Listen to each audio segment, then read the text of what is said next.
जय श्री राधे, जय श्री कृष्ण। कृष्णाय वासुदेवाय हरे परमात्मने प्रणतक्लेशनाशाय गोविंदाय नमो नमः।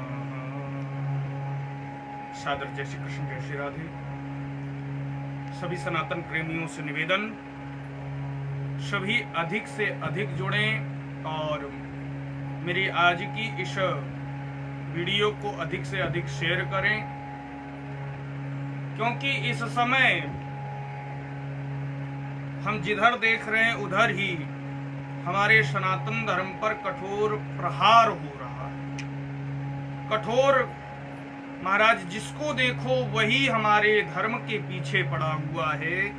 और सबसे बड़े दुख की बात तो यह है कि जो हमारे सनातन धर्म के अपने आप को प्रचारक कहलाते हैं, वही हमारे सनातन धर्म के इस समय विरोधी बने बैठे। बड़ा दुख होता है, बड़ा ही मन में कष्ट होता है। अनेक प्रवक्ताओं की वीडियो को इस समय हम फेसबुक के माध्यम से, ट्विटर के माध्यम से, फेसबुक और आपका यूट्यूब के माध्यम से सुन रहे हैं। कोई कह रहा है महाराज नवाज के लिए, अजान के लिए अपनी कथा को बंद कर दें। कोई कह रहा है, कोई अल्लाहू अकबर गा रहा है, अली मौला गा रहा है, कोई गा रहा है तुझको अल्लाह रखे, और दो क्या क्या न जाने क्या क्या अनर्गल प्रलाप कर रहे हैं। बड़ा दुख हो रहा है। ऐसा कदापि नहीं होना चाहिए। और महाराज, भागवत की कथा, हमारे जो ग्रंथों के अनुष्ठान हैं, उनमें किसी को यह अनुमति नहीं है कि वो आज करके यह कहे कि महाराज उसको रोक दिया जाए। कदापि नहीं रोकना चाहिए। आप अपने कार्य को रोक दीजिए, हम अपने कार्य को नहीं रोकेंगे। हमारा सनातन धर्म आदि अनादि काल से है। ये जो महाराज ये मत है, पंथ है, मजहब है, रिलीजन्स हैं, ये धर्म नहीं है। धर्म तो केवल और केवल एक है, आदि अनादि सत्य सनातन धर्म है, और कोई धर्म नहीं है। और उसी पर हम प्रहार कर रहे हैं, उसी को रोकने की बात कर रहे हैं। व्यास गादी कोई साधारण गादी है? व्यास महाराज साक्षात भगवान का स्वरूप होता है। व्यासाय व्यास रूपाय विष्णवे नमो वे ब्रह्म विदये वासिष्ठाय नमो नमः। महाराज, व्यास कोई साधारण चीज है? व्यास गादी कोई साधारण वस्तु है? नारायण नारायण, अपराध कर रहे हैं। घोर नरक के गामी होंगे जो इस प्रकार के अपवादों को कर रहे हैं। व्यासपीठ पर बैठ करके हमारे सनातन संस्कृति का सर्वोच्च महाराज गरिमा में स्थान व्यासपीठ है, और उस पर बैठ करके ऐसे अनर्गल प्रलाप, बहुत कष्ट होता है मन को। इसीलिए महाराज कहा गया है, हमारी श्रीमद् भागवत के अंतर्गत जो पद्म पुराण द्वारा वर्णित महात्मा आता है, उसके 6वें अध्याय में 20वें और 21वें श्लोक में कहा गया है, बोले वक्ता कैसा होना चाहिए? बोले विरक्तो वैष्णवो विप्रो वेद शास्त्र विशुद्धिकृत दृष्टांत कुशलः धीरो वक्ता कार्योति निष्प्रह। महाराज, वक्ता कैसा होना चाहिए? बोले महाराज, वक्ता ऐसा होना चाहिए जो दृष्टांत देने में कुशल हो, विवेकी हो, वेद शास्त्र को जानने वाला हो।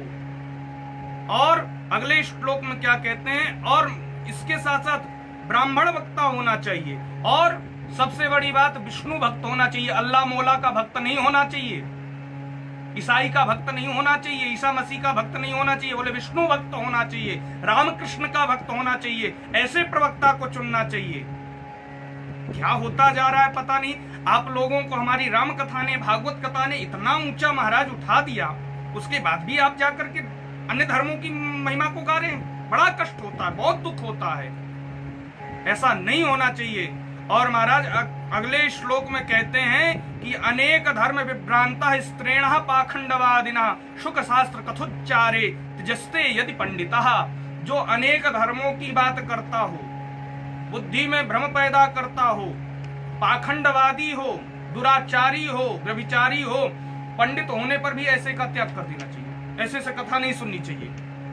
और महाराज ये इतनी ऊंचे पद पर बैठ करके ऐसे कहते हैं, और न जाने क्या क्या नरगल प्रलाप कर रहे हैं। नहीं करना चाहिए। इनको सबसे पहले तो क्षमा मांगनी चाहिए। और दूसरी बात, जो श्रोता बंधु हैं, श्रोता बंधुओं से भी निवेदन, सनातन धर्म प्रेमियों से भी निवेदन कि ऐसे लोगों का घोर विरोध होना चाहिए, अत्यंत विरोध होना चाहिए। और ऐसे लोगों से महाराज अनुष्ठानात्मक कथाएं तो बिल्कुल ही नहीं करवानी चाहिए, बिल्कुल ही इनको त्याग देना चाहिए। यदि ऐसा नहीं करेंगे तो ये लोग इसी प्रकार हमारे धर्म में रह करके कभी महाराज शमशान भूमि में विवाह करवा देते हैं, कभी महाराज अल्लाह अकबर गाते, कभी अली मौला गाते, कभी नवाज के समय भागवत कथा को बंद करने के लिए कहते। क्या नारायण, ऐसा होना चाहिए? नहीं होना चाहिए। आप सब लोग इसका घोर विरोध करें और आदि अनादि सत्य सनातन धर्म ही है, उसका प्रचार प्रसार करें। और उसका प्रचार प्रसार तब होगा जब हम एक होंगे।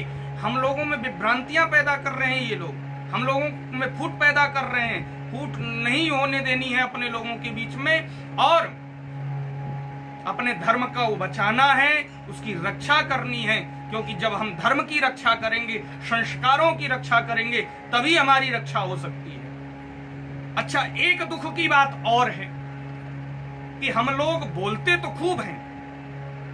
अभी कुछ दिन पहले पालघर में संतों की मृत्यु हुई, देखो कितना उस समय बोले। बहुत अच्छी बात है, सबको साथ मिलकर के आना चाहिए, एकजुट, पर हमेशा के लिए एक होना चाहिए। ऐसा नहीं है कि कुछ समय के लिए ही जब तया गरम है तभी रोटियां सेक लो, नहीं। सनातन धर्म के लिए हमेशा एक होनी चाहिए। जो हमारे सनातन धर्म के बारे में कुछ कहे उसको तत्क्षण उसी समय उसको जवाब देना चाहिए। ऐसा सभी से निवेदन। सादर जय श्री कृष्ण, जय श्री राम।